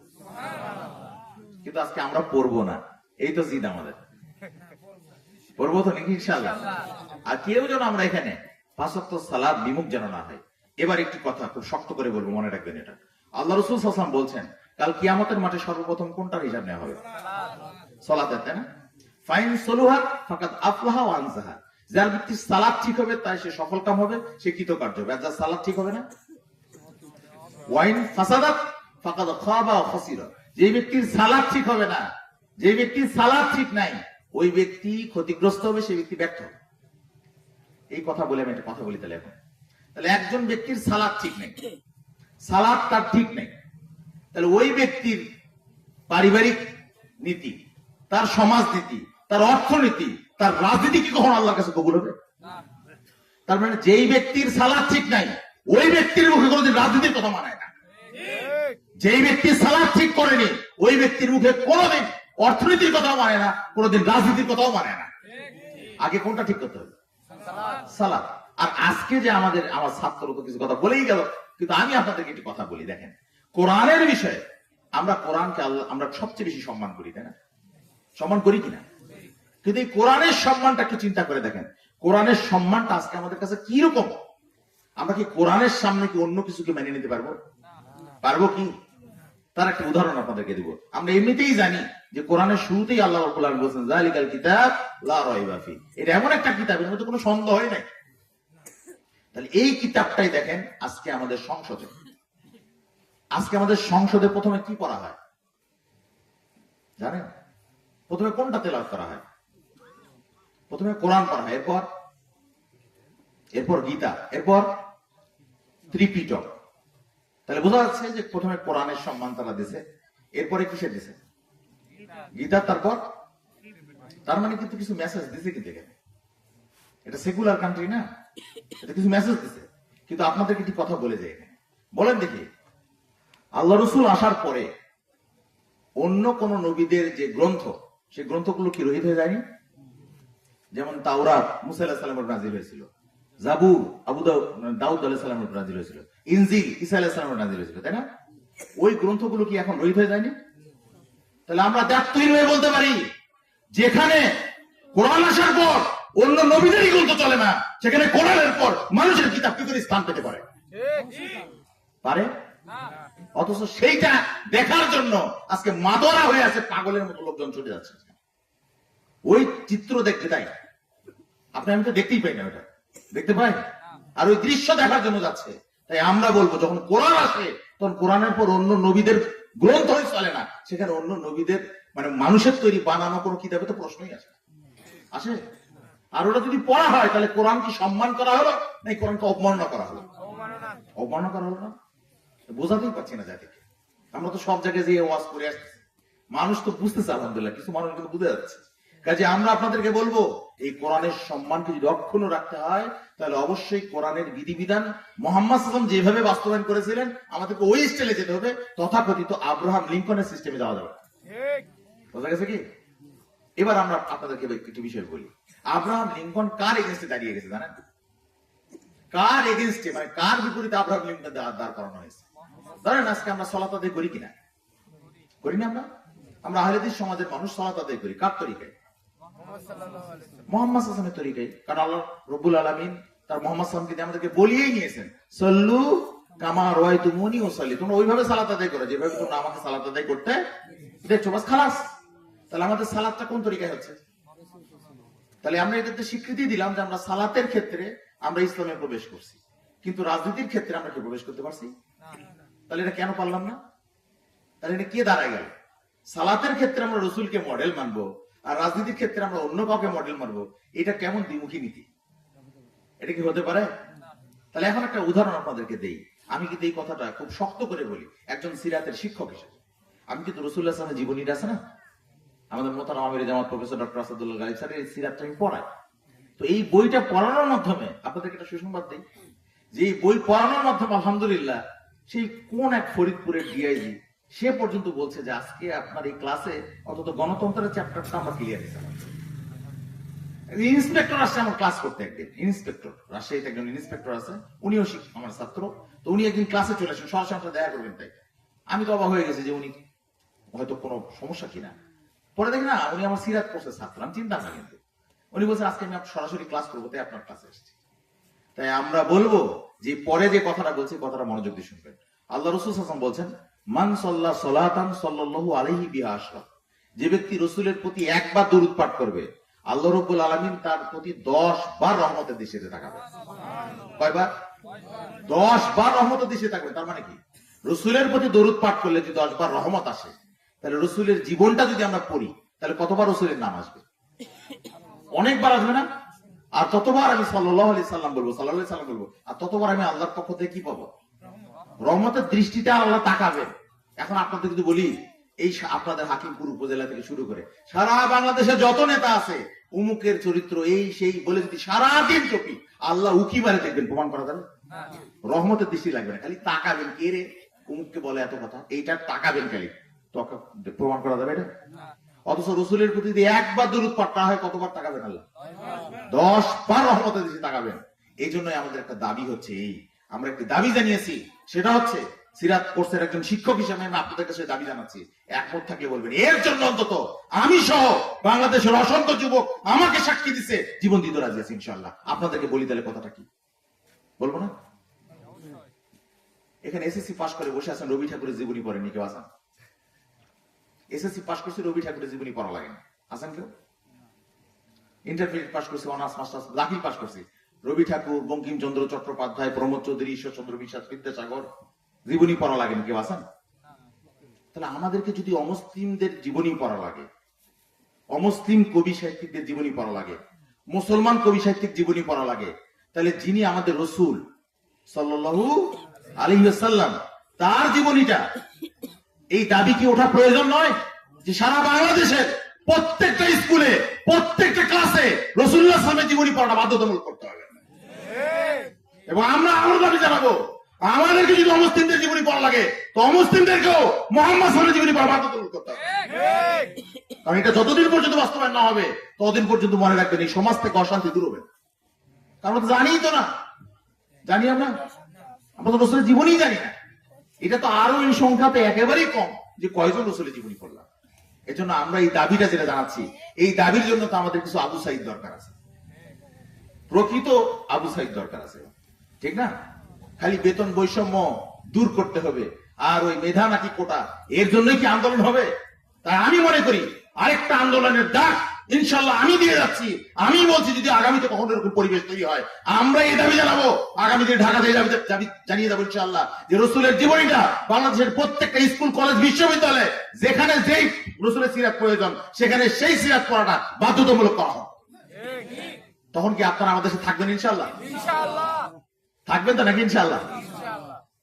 এই জন্য আমি একটা বিষয় বলি, এমনও দিন আসবে দেখবেন, যদি আমরা এটা বাস্তবায়ন করতে পারি, যদি রাসূলের জীবনী পড়াটা বাস্তবায়ন হয়ে যায় প্রত্যেকটা ক্লাসে, তো অমুসলিমরা তো পড়বে।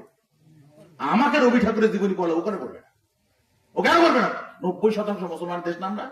কিসের সমস্ত নেতার কথা বলেন আপনি? মুসলমান নেতার কথা বলেন মানে? এখন পর্যন্ত এটি কথা বলতে পারেনি যে রাসূলের জীবনীটা পড়া বাধ্যতামূলক করা হোক, ঠিক এই সমস্ত নেতাদেরকে। যেই নেতাই কথা বলতে পারে না যে রাসূলের জীবনী পড়া লাগবে, আমাদের সব ক্লাসে বাধ্যতামূলক করতে হবে, এটা বাস্তবায়ন করাই লাগবে। আপনি আন্দোলন বা স্বাধীনতা বলছেন, এগুলা কিসের স্বাধীনতা যেখানে রাসূলের জীবনী চর্চা হয় না? আমি বলবো আজকে ক্লাসগুলোতে কি হচ্ছে, শিক্ষক ছাত্রীর নষ্টামি হচ্ছে না? কারণ রাসূলের জীবনী তো পড়া হচ্ছে না, সেখানে ওখানে তো রহমত আসতেছে না। আল্লাহর পক্ষ থেকে যে ক্লাসের রহমত তো আসতেছে না, ফলে কি হচ্ছে? ফলে আমরা গজব নাজিল হয়েছে, একজন আরেকজনের সাথে অবৈধ সম্পর্ক করার মাধ্যমে প্রেগনেন্টও হয়ে যাচ্ছে, নাউজুবিল্লাহ, হচ্ছে না? কাজে আমরা বলবো আপনাদেরকে যে আজকে আপনি কাকে মডেল মনে করছেন, কাকে? এই সমস্ত নেতাদেরকে যারা এখন পর্যন্ত এটাই বাস্তবায়ন করতে পারলো, এই দাবিটা বাস্তবায়ন করতে কি সমস্যা? অমুসলিমদের জীবনী আমাকে পড়ানো লাগে, এখন পর্যন্ত করতেছে, কিসের আপনি ওই 2024 সালের জুলাইয়ের সফল আন্দোলন? আমি বলবো এই সফলতা সেই দিন হবে, আরো ব্যাপকভাবে বাস্তবায়ন হবে, যখন রাসূলুল্লাহ সাল্লাল্লাহু আলাইহি ওয়াসাল্লামের জীবনীটা আমরা প্রত্যেকেই মানব, প্রত্যেকে পড়বো ইনশাআল্লাহ। এটা না হওয়া পর্যন্ত হবে না কিন্তু। কাজে আমরা মনে করি এই বিষয়গুলো আমাদের মাথায় রাখতে হবে, মাথায় রেখে আগামী দিনে আমাদের চলতে হবে। এবার অনুসরণের ক্ষেত্রে দেখেন, অনুসরণের ক্ষেত্রে সে আমাদের মধ্যে পার্থক্য তৈরি হয়ে গেছে। কে কোন ইমামকে মানতেছে, কে কোন শাইখকে মানতেছে, তার কোনো ইয়েটাই নেই। অথচ আল্লাহ রাসূল সাল্লাল্লাহু আলাইহি ওয়াসাল্লাম একদিন কি বলছেন দেখেন। একদিন ওমর রাদিয়াল্লাহু তাআলা তো তাওরাত পড়ছিলেন। তাওরাত কার প্রতি নাযিল হয়েছিল? মুসা আলাইহিস সালামের তাওরাত নাযিল হয়েছিল। তাওরাত একদিন পড়ছে যে ভালো কিছু আছে কিনা দেখি। তো আল্লাহ রাসূলের চেহারা বিবর্ণ হয়ে গেছে।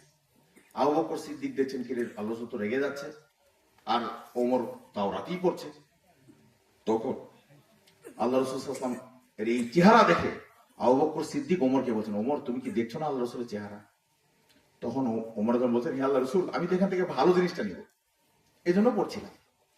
তখন আল্লাহ রাসূল বলছিলেন, লাকাদ জিতুকুম বিহা বাইজান নাকিয়্যা, হে ওমর তুমি কি জানো না আমি তোমাদের জন্য নিয়ে এসেছি একটা স্বচ্ছ দিন, পরিচ্ছন্ন দিন, পরিচ্ছন্ন দিন তোমাদের সামনে নিয়ে এসেছি। ওয়ালাউ কানা মুসা হাইয়ান মা ওয়াসিয়াহু ইল্লা ইত্তিবাই, যদি আজকে এই তাওরাত যার প্রতি নাযিল হয়েছিল ও যদি দুনিয়াতে বেঁচে থাকতো, ও আমার অনুসরণ ছাড়া অন্য কোনো গত্যন্তর থাকতো না। তাহলে এখন যদি আমি আপনাদেরকে বলি, একজন নবী যদি অন্য কোনো অনুসরণ করার সুযোগ না পায় রাসূলুল্লাহ সাল্লাল্লাহু আলাইহি ওয়াসাল্লাম অনুসরণ ব্যতীত, তাহলে আপনি আমি একজন মানুষ হিসেবে রাসূলুল্লাহ সাল্লাল্লাহু আলাইহি ওয়াসাল্লাম অনুসরণ বাদ দিয়ে কিভাবে অন্য কোনো ইমাম, অন্য কোনো ব্যক্তির অনুসরণ করতে পারি কিনা? কাজে আমরা অনুরোধ করব, আসুন আমরা সবাই এই বিষয়গুলো উপলব্ধি করার চেষ্টা করি, এখান থেকে আমরা শিক্ষা অর্জন করার চেষ্টা করি। আগামী দিনে আমাদের এই বার্তাগুলো আপনারা কি বুঝে আমল করবেন তো নাকি ইনশাআল্লাহ? এখানে আমাদের একটা মেসেজ আমরা দিব আপনাদেরকে, যে আলোচনা প্রায় শেষ করবো আমরা এখন। এই শেষে এসে আমরা আপনাদেরকে আর কি মেসেজ দিতে চাইবো, তা হলো যে আজকে আমাদের বিশেষ করে যুবক যুবতীদের এখন কি হয়ে গেছে, মডেল হচ্ছে সুপারস্টার না। আমি কিন্তু কয়েকদিন আগে একটা স্টাডি করছি, ইন্ডিয়ার যে নায়কগুলো আছে না মুসলমান, এই অধিকাংশ মুসলমান যারা সুপারস্টার এরা বিয়ে করছে অমুসলিমদেরকে। কাকে? আর বাংলাদেশেরও সুপারস্টার কয়েকজন আছে, এরাও বিয়ে করছে কাকে? অমুসলিমদেরকে। অথচ আল্লাহ রাব্বুল আলামিন কি বলছেন দেখেন, আল্লাহ রাব্বুল আলামিন বলেন, ওয়ালা তানকিহুল মুশরিকাতি হাত্তা ইউমিননা, তোমরা একজন মুশরিক মহিলাকে ঈমান না আনা পর্যন্ত বিবাহ করো না। এই কথা বুঝতে কি সমস্যা? আমি কিন্তু এই কথা অধিকাংশ মাহফিলেই সুযোগ পাইলে মনে থাকলেই বলার চেষ্টা করি, কিন্তু এই কাজটা কিন্তু আলেম ওলামাদের বলার দায়িত্ব। আল্লাহ রাব্বুল আলামিন এখানে আরো কথা বলছেন, আল্লাহ রাব্বুল আলামিন আরো বলছেন, আয-যানি লা ইয়ানকিহু ইল্লা যানিয়াতান আও মুশরিকাতান, একজন জিনাকার পুরুষ সে একজন জিনাকারিনী অথবা একটা মুশরিকা মহিলাকে বিবাহ করে। কিন্তু আল্লাহ এখানে শেষে কি বলছেন দেখেন, আল্লাহ শেষে বলছেন, অহুরিমা যালিকা আলাল মুমিনিন, মুমিনদের জন্য আর এটা কি করে দিয়েছেন? হারাম করে দিয়েছেন। সূরা নূর 3 নম্বর আয়াত। তাহলে এখন আপনি বলেন, মুমিনদের জন্য এই বিবাহ কি হারাম? তাহলে মুমিনদের জন্য বিবাহ যদি হারাম হয়, এটা অমুসলিম মহিলাকে বিয়ে করা, তাহলে আমাদের যাকে আপনি সুপারস্টার বলছেন তার বিবাহ কি হয়েছে? হারাম হয়নি কোরআনের আয়াত অনুযায়ী?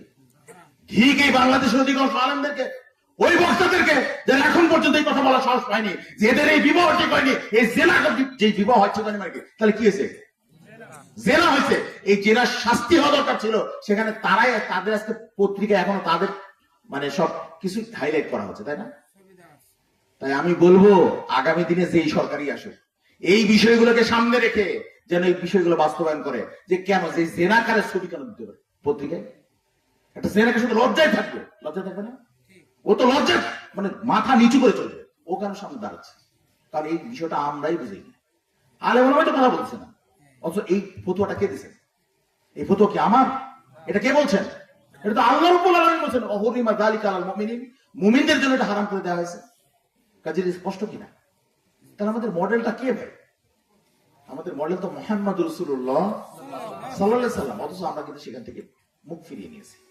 কাজে আসুন আমরা আপনাদেরকে পরিশেষে এই বিষয়টা দাবির সাথে বলছি যে আমরা যেন প্রত্যেকেই আমাদের মডেল হিসেবে আমরা যেন মুহাম্মদ রাসূলুল্লাহ সাল্লাল্লাহু আলাইহি ওয়াসাল্লামের মডেল হিসেবে গ্রহণ করতে পারি। আল্লাহ তাআলা আমাদের সবাইকে এই তৌফিক দান করেন, আমিন। এখন আলোচনা শেষে এসে তাহলে আপনাদেরকে আমি একটু আলোচনাটা সামারাইজ করি, বুঝিয়ে দিই, অনেক সময় ভুলে যেতাম আমরা। প্রথম আলোচনা শুরু হয়েছিল যে ইবলিস কিন্তু ইবলিসের শত্রু, মানে ইবলিসের যে মূল কাজ মুমিনদের ক্ষেত্রে কোনটা? তো আপনি কি ইবলিসের সহযোগী হবেন নাকি বিরোধী হবেন? যদি বিরোধী হন, যদি এটা মন থেকে বলেন, আপনার মনের গ্যারান্টি আমি দিতে পারবো না, কিন্তু আল্লাহ তো ভালো করে জানেন আপনার মনে কি আছে। কিন্তু আমি বলবো ভাই, আপনার মনের মধ্যে শয়তান কি করছে? প্রভাব বিস্তার করতে চাচ্ছে। আপনাকে বড় কোনো আলেম হেদায়েত করতে পারবে না। আপনি আল্লাহর নামে আল্লাহ আপনাকে হেদায়েত করতে পারবে, শুধু আপনি এইটুকু বিশ্বাস করেন যে আমি এই যথেষ্ট আমার মনের ভিতরে শয়তানকে দূর করার জন্য। কেউ আর পারবেন ইনশাআল্লাহ, কেউ আপনাকে এখান থেকে ঠেকাতে পারবেন ইনশাআল্লাহ। পারবেন ইনশাআল্লাহ এটা করতে? এই জন্য প্রথম অনুরোধ করবো শয়তানের সাথে প্রতিযোগিতা করার জন্য আমরা যেন প্রত্যেকেই যেন সালাত আদায় করি। পারবো ইনশাআল্লাহ? 2, আল্লাহ স্মরণ আমরা অধিকাংশ মানুষ ভুলে যাচ্ছি। বলেছিলাম না ওই যে একটা মহিলার কথা, যে বয়স্ক মহিলা দাঁড়িয়ে গাড়ি নিয়ে দাঁড়িয়েছিল, উনি যেটা উপলব্ধি করছেন, উনি বলার পর আমি বিশ্বাস করেন, উনি বলার পর, মহিলা বলার পর আমি আমার কথার উপরে যদি আমলটা করতাম না, আমি তো বলছি কথাটা, কিন্তু তখন কিন্তু আমি এত আমল করতাম না, কিন্তু উনি বলার পর আমার ভিতরে এমন প্রতিক্রিয়া হয়েছে যে আমি কিন্তু খুঁজে খুঁজে আমল করি। মানে কারণ উনি তো আমার কথা তো উনি যতটা ইনফ্লুয়েন্স হয়েছে, আর আমি তো বলতেছি, তাই জন্য আমার আমল করা দরকার না। এই জন্য আমি কিন্তু সাধ্যমতো চেষ্টা করি এটা আমল করার, যে বেশি বেশি জিকির আজগার করার। এই জিকির আজগার যেন বেশি বেশি করতে পারি, আল্লাহ যেন আমাদের সবাইকে সে তৌফিক দান করেন। আমি মুহাম্মদ সাল্লাল্লাহু আলাইহি ওয়াসাল্লাম কতবার জিকির আজগার করতেন পার ডে? প্রতিদিন মুহাম্মদ সাল্লাল্লাহু আলাইহি ওয়াসাল্লাম কতবার জিকির আজগার করতেন, মানে আল্লাহ প্রতি ইস্তেগফার পাঠ করতেন কতবার? 70 থেকে 100 বার। এই একটা বিষয় আপনাদের গল্প শোনাই। গল্পটা হচ্ছে যে আসলে ইস্তেগফার যিনি বেশি বেশি করবেন, যিনি বেশি বেশি আল্লাহর কাছে ক্ষমা চাইবেন, কাল কিয়ামতের মাঠে সে সবচেয়ে বেশি সৌভাগ্যবান বান্দাদের অন্তর্ভুক্ত। কারণ যার আমলনামার মধ্যে ইস্তেগফার পাওয়া যাবে। এখন দেখেন আমরা কি করি, ইস্তেগফারের মাধ্যমে এবং দানের মাধ্যমে কিন্তু আমরা আল্লাহর কাছে বেশি বেশি কি করতে পারি, আমাদের পাপ ক্ষমা চাওয়ার জন্য চেষ্টা করতে পারি। দানের মাধ্যমে কিন্তু আমাদের পাপ কি হয়, ক্ষমা হয়। তো এই জন্য আমি অনুরোধ করবো আপনাদের, অনেকে অনেক অনেক সময় কি করে, যে দেখা যাচ্ছে একবারে 1 লাখ টাকা দান করে দিল। ধরেন এক লোক একবারে 1 লাখ টাকা দান করে দিল, আরেক লোক মনে করেন প্রতিদিন অল্প অল্প করে দান করে, অল্প অল্প করে। আপনি 1 লাখ টাকা দান করেন, আমি সেটা নিষেধ করি নাই, করতেই পারেন, কিন্তু প্রতিদিন দান করলে একটা কি হয়, অভ্যাস তৈরি হয়। যে আস্তে যদি আপনি কোন দিন মারা যাবেন গ্যারান্টি আছে? তো যেদিন আপনি মারা যাবেন সেদিন আপনি দানকারী হিসেবে মারা গেছেন, এটা ভালো না? এই জন্য একটা পরামর্শ দিয়ে দিই, আমরা সাংগঠনিক ভাবে পরামর্শটা দিই সবাইকে। আপনি বাড়িতে একটা দান বক্স রাখেন, ওই মসজিদের দান বক্স খালি দেখেন না, বাড়িতে একটা দান বক্স রেখে দেন, রেখে দিয়ে প্রতিদিন রাতের বেলা এইটুকু স্মরণ করবেন যে আমি আজকে দান করেছি সারাদিন, হয়তো করেননি, তখন ওই দান বক্সের মধ্যেই টাকাটা ফেলাই দেন। আর এরপর 1 মাস হয়ে গেলে যখন বেশি হয়ে যাবে তখন ওটা নিজে মসজিদে দিয়ে দেন, বা যেখানে আপনি দিতে চাচ্ছেন সেখানে দিয়ে দেন। তাহলে কি হচ্ছে, প্রতিদিন দানের যে হাতটা এটা আপনার অব্যাহত থাকতেছে, আর ওদের লেখাই থাকবে দান বক্স, ওটা তো অন্য কেউ নিবেও না, জানি তো সবাই দান বক্স, তাই না? এই আমল কি আমরা করতে পারি ইনশাআল্লাহ? আরেকটা পরামর্শ দিব, সেটা হচ্ছে জিকির আজগার করার জন্য। একটা হচ্ছে দানের বিষয় বললাম, একটা জিকির আজগার বলবো। আপনি বাড়িতে একটা ডায়েরি রাখেন, ওই ডায়েরির মধ্যে লিখে রাখেন আজকে কি আমি ইস্তেগফার 100 বার পাঠ করেছি, প্রশ্নবোধক চিহ্ন দেন। 2, এভাবে আজকে কি আমি সারাদিন কালেমায়ে তাওহীদ 100 বার পাঠ করেছি, আবার প্রশ্নবোধক চিহ্ন দেন। এই করে করে দেন, আর প্রতিদিন আপনি রিভাইজ দিবেন। ওহো একটু খুঁজে বের করে দিই, আজকে আমল বলতে ওহো 1 2 3 4 হয়েছে, 5 6 হয়নি, আচ্ছা 5 6টা এখনই করে নি। দাঁড়াও তো, একটু চুপ থাকো, আগে আমার আমলটা শেষ হোক। পারবো না ইনশাআল্লাহ? তাহলে দেখবেন আপনার আমলের নেকিটা অনেক বেড়ে যাবে, আপনারা বেশি বেশি জিকির আজগার করতে পারবেন। তো কাজে আমরা বলবো আপনাদেরকে, আপনারা সবাই আমলগুলো বেশি বেশি করবেন। আর এখন শেষে আপনাদেরকে একটি বিষয় বলবো, আমরা যদি বেঁচে থাকি তাহলে আমাদের রিজিক বৃদ্ধি পাবে, আর যদি মারা যায় জান্নাতে চলে যাব, এরকম কি একটা হাদিস শুনতে চান না? তো এই একটা হাদিস বলে আমাদের আলোচনা আজকে আমরা শেষ করবো ইনশাআল্লাহ। আল্লাহ রাসূল সাল্লাল্লাহু আলাইহি ওয়াসাল্লাম বলছেন, সালাসাতুন কুল্লুহুম যামিনুন আলাল্লাহ। 3 শ্রেণীর ব্যক্তি আছে যারা আল্লাহর জিম্মায় থাকে। সুবহানাল্লাহ। কার জিম্মায় থাকে? আল্লাহর জিম্মায় থাকে। ইন আশা রুজিকা কুফিয়া, ওই ব্যক্তি যদি জীবিত থাকে তাহলে সেই ব্যক্তি রিজিক প্রাপ্ত হয় এবং এই রিজিকটাই তার জন্য যথেষ্ট হয়ে যায়। সুবহানাল্লাহ। ওই 3 শ্রেণীর ব্যক্তি, যে 3 শ্রেণীর ব্যক্তি যদি বেঁচে থাকে তাহলে আল্লাহ যে রিজিক দেয় ওই রিজিকই তার জন্য কি হবে? যথেষ্ট হবে। এরপর আল্লাহ বলছেন ওয়াইন মাতা আদখালাহুল্লাহুল জান্নাহ, আর ওই ব্যক্তি যদি মৃত্যুবরণ করে ওই ব্যক্তি জান্নাতে প্রবেশ করে। তাহলে কয়টা, দুটো বড় নেকি না? আল্লাহর জিম্মায় থাকবে ওই ব্যক্তি, যদি বেঁচে থাকে রিজিক প্রাপ্ত হবে, রিজিক যথেষ্ট হবে। আর যদি মারা যায় কই যাবে? জান্নাতে যাবে, বাস খালাস, এটা তো আমরা চাচ্ছি। ওই 3 শ্রেণীর ব্যক্তিকে জানতে মন চাচ্ছে না? আচ্ছা মাশাআল্লাহ। তাহলে এবার প্রথম দেখেন, মান দাখালা বাইতাহু ফাসাল্লামা ফাহুয়া যামিনুন আলাল্লাহ।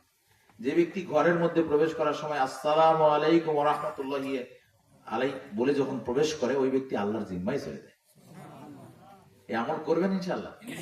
আজকে তো প্রত্যেকে বাড়িতে যাবেন আমরা, যাবো না যাবো না? সালাম না দিয়ে ঢুকে পড়বো ইনশাল্লাহ। ঢুকবো না ইনশাল্লাহ? ঢুকলে কি হবে? আল্লাহর জিম্মায় আমি চলে গেলাম। আর যদি মারা যায় কি হবে? জান্নাতে চলে যাবো। আর যদি বেঁচে থাকে ঘরের মধ্যে, তাহলে আল্লাহর পক্ষ থেকে আমার রিজিক যেটা আসবে এটা আমার জন্য যথেষ্ট হবে ইনশাআল্লাহ। মনে থাকবেন, ছেলে আমল করা যাবে না প্রথম ব্যক্তি। 2 নম্বর ব্যক্তি সম্পর্কে আলোচনা করছেন, ওমান খরাজা ইলাল মাসজিদি ফাহুয়া যামিনান আলাল্লাহ। এবার তো মন খারাপ হতে পারে অনেকের।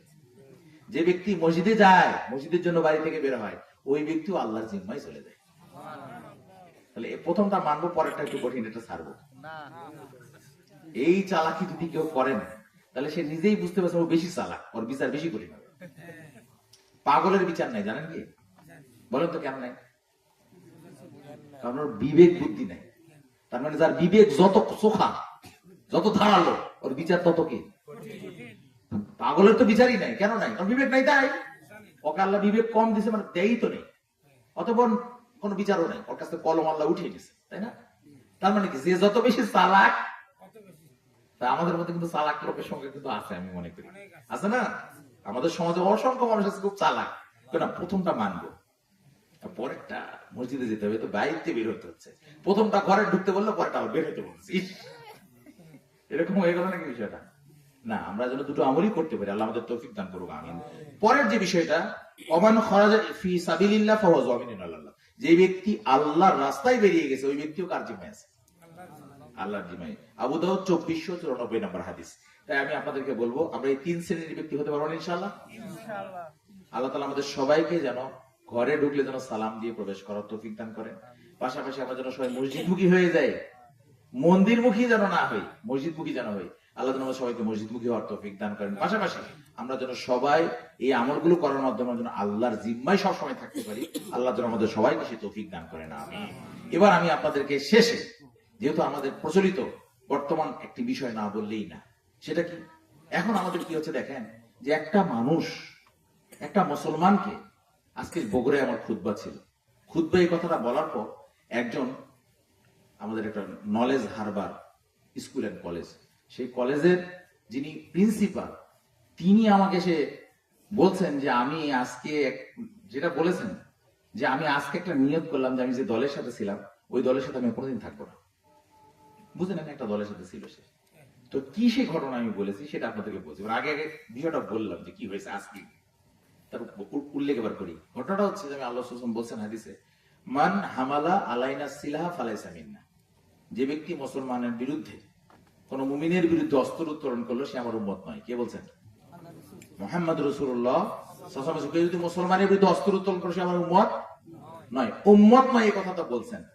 তাহলে এখন আমাদের চিন্তা করেন, বাংলাদেশে এ দল, বি দল, জেড দল আছে না? আছে না? নাই? আছে। এরা যে পরস্পর মুসলমান না মুসলমান না? এখন একজন আরেকজনকে লাঠি ছোটা বের করে না? এখন তো বন্দুকও বের করতেছে, দেখতেছে, করতেছে না? তাহলে একজন আরেকজনকে কি করতেছে? তাহলে মারার জন্য অস্ত্র উত্তোলন করতেছে না? তাহলে আল্লাহ রাসূলের হাদিস অনুযায়ী তাহলে সে কি উম্মত থাকছে নাকি খারিজ হয়ে যাচ্ছে? কথা কি আমার নাকি আল্লাহ রাসূলের? তাহলে চিন্তা করেন, তাহলে এটা তো হচ্ছে। এখন যদি মেরে ফেলে, মারামারি করলে তো উম্মত নয়। পরকালীন শাস্তিটা জেনে নেন। পরকালীন শাস্তি সম্পর্কে সূরা নিসা 93 নম্বর আয়াতে আল্লাহ রাব্বুল আলামিন বলেছেন, ওমাইয়াকতুল মুমিনান মুতাআম্মিদান ফাজাযাহু জাহান্নাম খালিদান ফিহা। কোন মুমিনকে কেউ যদি ইচ্ছাকৃত মেরে ফেলে, হত্যা করে, ফাজাযাহু জাহান্নাম, তার যাজা মানে বুঝেন তো, যাজা মানে কি? প্রতিদান। তার প্রতিদান কি? জাহান্নাম খালিদান ফিহা, সেখানে সে অনন্তকাল ধরে থাকবে। তাহলে এখন আপনি বলেন, প্রথম কথা হচ্ছে অস্ত্র উত্তোলন করলে উম্মত নয়, আর যদি মেরে ফেলি জাহান্নাম। আর বিপরীতে মায়েদাতে কি বলছেন? কোন একজন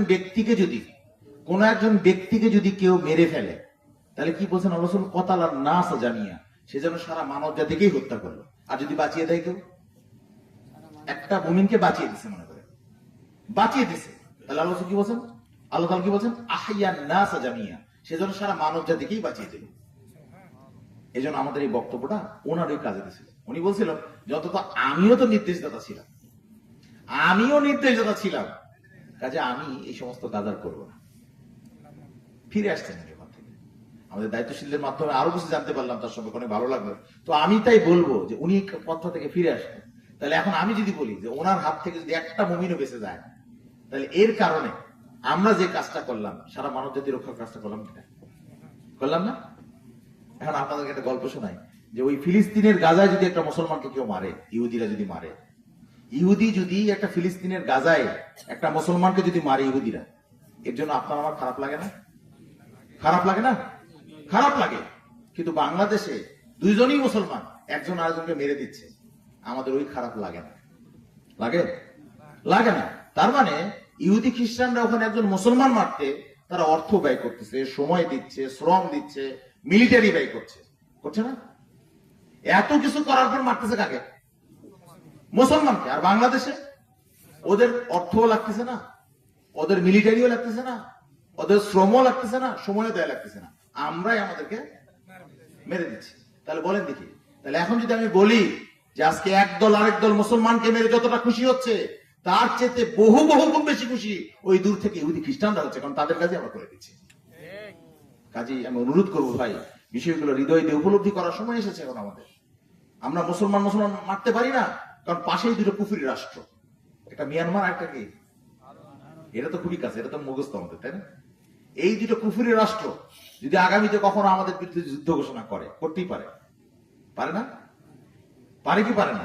কারণ তাদের নেতাদের যে ঊর্ধ্বতম বক্তব্য, তারা আমাদের মানুষই মনে করতে চাচ্ছে না, এমন ভাব তাদের, এমন এমন নেতা এমন এমন বক্তব্য দিচ্ছে যে তারা পাইলে আমাদেরকে, এমনিতে তো ইন্ডিয়াতে মুসলমানকে মারে, আর আমাদের যদি কোনোদিন শুধু শুধু পায় তাহলে মানে গড়ানে সব মারি দেবে, এরকম একটা ব্যাপার। তাহলে এখন আমরা যদি বলি, তাহলে আমাদের তৈরি থাকতে হবে কাদের বিরুদ্ধে? মুসলমানের বিরুদ্ধে লড়াই করতে, নাকি অমুসলিমদের বিরুদ্ধে লড়াই করার জন্য? এই জন্য আমরা যেন প্রত্যেকেই মুসলমান ভাই মারার জন্য নয়, আমরা যেন অমুসলিমদের বিরুদ্ধে যেন আমরা ঐকমত থাকি। যেমন আমরা 5 ওয়াক্ত সালাত আদায় যখন করি, যখন 5 ওয়াক্ত সালাত পড়তে যাই, জুমার সালাত পড়তে যাই, তখন আমরা কে কোন দলের লোক ওই হিসাব করে কি ইমামের ইক্তেদা করি? ইমাম সাহেব যখন রুকুতে যাই, সবাই রুকুতে যায়, যে যে দলের রুকুতে যায়। কেন যায় জানেন? কারণ এখানে আমরা কার বিধান মানতে আসছি, কার তরিকা মানছি, তাই পরস্পর কি হয়নি, কোনো পার্থক্য হয়নি। যখন ঈদের মাঠে যাচ্ছি তখন সমস্যা হচ্ছে? সমস্যাটা কখন হচ্ছে? যখন রাজনীতি করতে যায় তখন। তখন কিন্তু আল্লাহ রসুলের তরিকাও নেই, এখন আল্লাহর বিধানও নেই, আছে। ফলে কি হচ্ছে? পরস্পর কি হয়ে যাচ্ছে, আমরা দ্বন্দ্ব হচ্ছে না? এই দ্বন্দ্ব থেকে আমাদের ফিরে আসতে হবে। কাজে আমরা অনুরোধ করবো আপনাদেরকে, আসুন আমরা সবাই যেন আমাদের এই জীবনটা সুন্দরভাবে যাপন করতে পারি, আলোচনা কবুল করেন। তাহলে প্রথম ছিল সালাত, বেশি বেশি জিকির, 3 নম্বর হচ্ছে হারাম খাদ্য ভক্ষণ করা, নাকি নাকি হারাম খাদ্য বর্জন করা, পারবো না ইনশাল্লাহ? আর আমি বলে যাচ্ছি যে আপনি যতটা হারাম বর্জন করবেন আল্লাহর জন্য, আল্লাহ সন্তোষের জন্য হারাম বর্জন করে একটা কদম ফেলেন, তাহলে আল্লাহ আপনার জন্য কয় কদম ফেলবেন? আপনার জন্য আল্লাহ ডবল করবেন। মানে আপনি যতটা এগিয়ে যাবেন আল্লাহর জন্য, আল্লাহ আপনার জন্য ডবল ডবল করবেন। কাজেই এতে কোনো নিরাশ হওয়ার কিছু আছে? কোনো নিরাশ হওয়ার কিছু নেই। কাজে আমি অনুরোধ করবো, আসুন আমরা এই বিষয়গুলো যেন আমল করতে পারি। আমাদের সবাইকে আল্লাহ তাআলা এই বিষয়গুলো বোঝার তৌফিক দান করুক, আমিন। আমি অত্যন্ত খুশি হয়েছি যে আজকে আলহামদুলিল্লাহ আমরা যখন বিভিন্ন জায়গায় দাওয়াতি কাজ করি, তখন একটা বিষয় খুব অনুভব করি, যে আসলে নিজ এলাকার হককে আমরা আদায় করতে পারলাম কিনা, নিজ এলাকার মানুষদেরকে অন্তত হকের বাণীটা যেটা আমরা মানুষকে শোনাচ্ছি সেটা আমরা বলতে পারছি কিনা। তাই আমি কর্তৃপক্ষকে আন্তরিকভাবে ধন্যবাদ জানাচ্ছি, আমাদের এই পশ্চিম পাড়া কবরস্থান কমিটি, না, এই কমিটিকে আমি ধন্যবাদ জানাচ্ছি, এবং যারা সংশ্লিষ্ট ছিলেন, যারা আপনারা এসেছেন, সবার প্রতি আমি আমার পক্ষ থেকে, কেন্দ্র কমিটির পক্ষ থেকে আন্তরিক মোবারকবাদ এবং ধন্যবাদ জানাচ্ছি, যে এই কথাগুলো অন্তত মানুষের সামনে বলার জন্য। যে বা যারা কান যতই লাগিয়ে থাকুক না কেন, কিছু কথা হলেও তো তারা হকের কথা শুনেছে, তাই না? আমরা কি এখানে আমরা কি দিনের কথা ছাড়া অন্য কোনো কথা বলেছি? কাজে আমরা